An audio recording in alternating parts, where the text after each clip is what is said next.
12 મહિના તો આપણે બધા એમના દર્શન કરવા એમના મંદિરે જઈએ. આ એક દિવસ એવો છે જ્યારે એ નીકળે છે જોવા કે બધું બરોબર છે ને.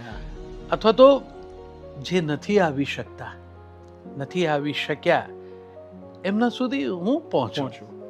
એટલે ભગવાનની આ સમજ એ કોઈ પણ લોક નેતાની હોવી જોઈએ કે પ્રજાની નજીક પોતે જઈ શકે.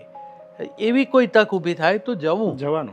તો જગન્નાથજી આવો ને તમે જ ખેંચો જીવન રથને, લઈએ આજે લાવો. જગન્નાથજી આવો. આમ તો અમારો જીવન રથ તમે ખેંચો. યોગ અક્ષેમ વહામ્યહમ એમ તમે કીધું અને ત્યારથી અમને સાચવ્યા છે. તો આ એક દિવસ અમે તમારો રથ ખેંચીએ કે શ્વાસના રથને તમે ચલાવો. સહજ આ આવન જાવન, કૃપા સિંધુ તવ કૃપાથી લાગે જીવન આ મન ભાવન. અમે જાણીએ અમે ખેંચીએ. અમને તો એમ છે કે અમે ખેંચો, અમે જાણીએ અમે ખેંચીએ, તમે મુખડું મલકાવો. જગન્નાથજી આવો. અને અમે કેટલા નિરાંત જીવે કરતા અહીંયા લહેર.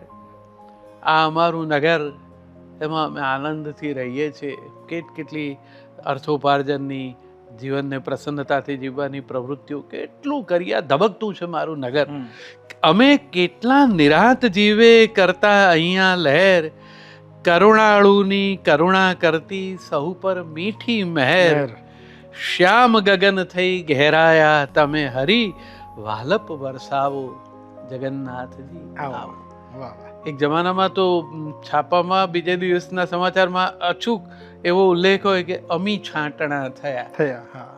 આમ ભલે ને બધો વખત વરસાદ પડે, પણ આ જ્યારે જગન્નાથજી નીકળે ને ત્યારે જે થાય ને એ અમી છાંટણા.